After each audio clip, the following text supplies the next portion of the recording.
Hi, Boys and Girls Club members and families. Welcome to SMART Talks, a show where I get the opportunity to talk to various artists about their professional careers.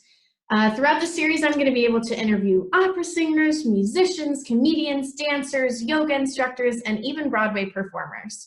My name is Georgia. I'm the Jordan Boys and Girls Club Performing Arts Program Director, and today I have a very special guest with us, actually our first guest on SMART Talks. His name is Theodore. He is a student at Columbia, and his major title is is quite a mouthful. Theo, could you tell us what you're studying at Columbia? I'm currently studying music business with a concentration in recorded music and publishing, but I like to Okay, just say music publishing. music publishing. Well, thank you Far for too long. being here today. I'm super excited to get the chance to talk to you and to get a kind of peek into what you do in music business so we can educate our members. Glad to be here. Awesome. Also, I love the teacher CC in the background, the backdrop. Thank you. My girlfriend teaches English to people online, so we got a beautiful backdrop and some good lighting. So Amazing, amazing, perfect. thank you. So I'm just going to jump right in here. Our first question for you, some of these questions were crafted, if not most of them were crafted by our students, our members. What or who first got you into music? So my dad is an orchestral conductor, and so my entire childhood was full of opera and show tunes from my mom. We learned to play piano, me and my siblings, at a very young age, but I got a very big drawing towards good old rock and roll thanks to, I narrowed it down to the Beatles and Chris Daughtry on American Idol is really what got me into rock and roll. And so, yeah, I would say that those were my dad and Chris Daughtry and the Beatles were my first biggest influences when And I was 5 and 6, the earliest I can remember. shameless plug to good old Ryan Seacrest on American Idol there. Oh God, Ryan Seacrest. Good stuff. So how many hours a week do you typically work? Or will you typically kind of when you're out in the field? Well, when it comes to, because I'm still a student, I work on average 38 hours a week at my job. I'm a barista. I try my best with the virus. I've been trying my best to try and talk my manager into getting a couple of hours, but right now I'm working 0 hours a week, so I have a lot more time to dedicate to music there. But I'm going to school also 12 hours a week, so I'm not fully involved quite in the industry itself quite yet outside of my school. Nice. And so when you do get into the industry professionally, what kind of jobs are there in your profession? Will it ever be sort of a 9 to 5 gig? With the music industry, it's not necessarily so cut and dry. A lot of it is like, as a publicist, if I were to be working in an office, I would have probably a 9 to 5 window to get my paperwork and stuff like that done. But if with my degree, if I decide to go into something like music management, like band management or artist management, which is not necessarily something I would want to do, but it's kind of the biggest market looking for jobs within the industry. I suppose going with something like that would open a lot of avenues to get where I would want to be, where it would be a 9 to 5. But I think a lot of starting off in the music industry is a lot of traveling, sitting on couches, sleeping on couches, figuring it out from there. At least that's rock my and roll. rock and roll. Ever since a young age, it's rock and roll. That's what music is. Until you can afford a job where you can sit down 9 to 5, Barry Gordy style, and just sign contracts all day. Wow. Wow. This question, I think you will have a lot to say about. Our members want to know if musicians have to go to college.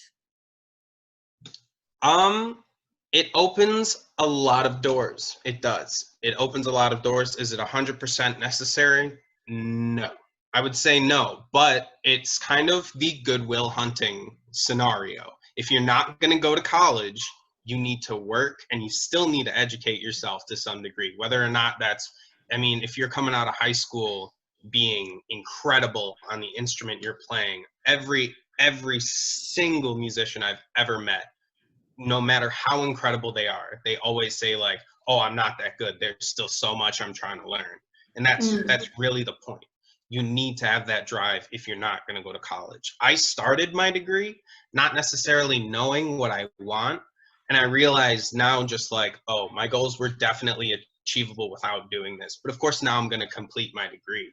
So I would say that no, you don't need college. You don't need to go to a university. You don't need a degree to be a musician. But if you want to do something like me, where I want to be a publicist, of course you need a degree. No one's going to let you write or sign contracts if you're not formally on paper diploma educated in what you're doing.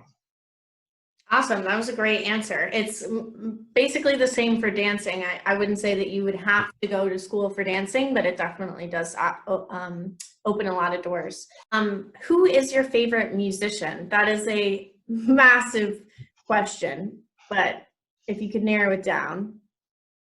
I really, if I were to pick one person, there's only one person that comes to mind, and that is the guitarist Tosin Abasi.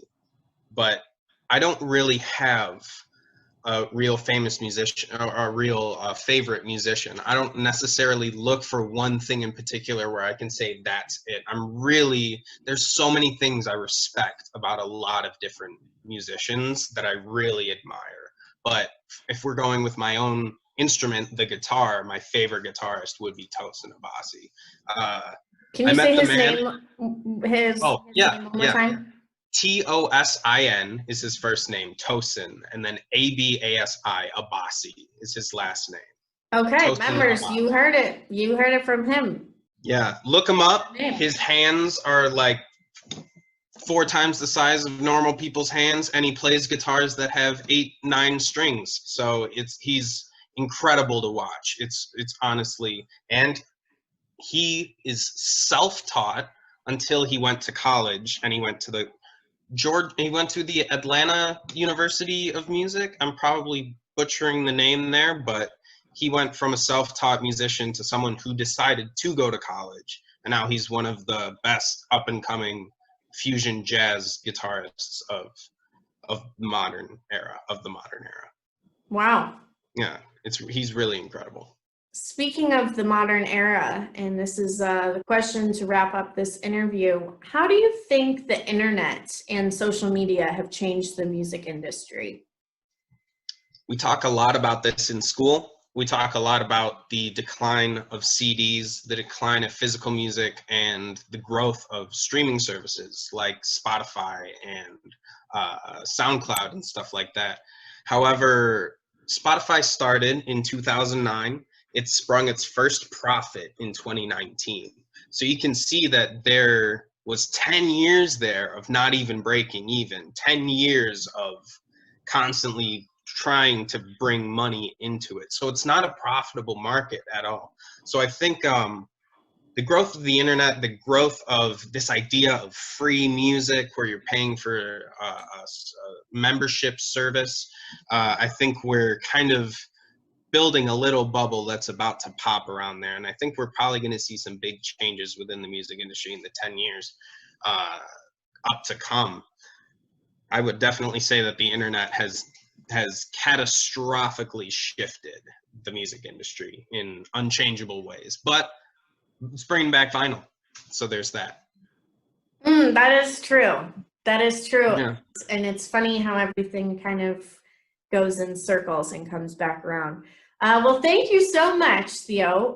You gave a lot of great information, and I'm sure all of our musician members will take everything that you said to heart and look up that guitarist. So thank you so much for your time, and I hope you stay safe in this crazy time. Thanks for having me. Go wash your hands.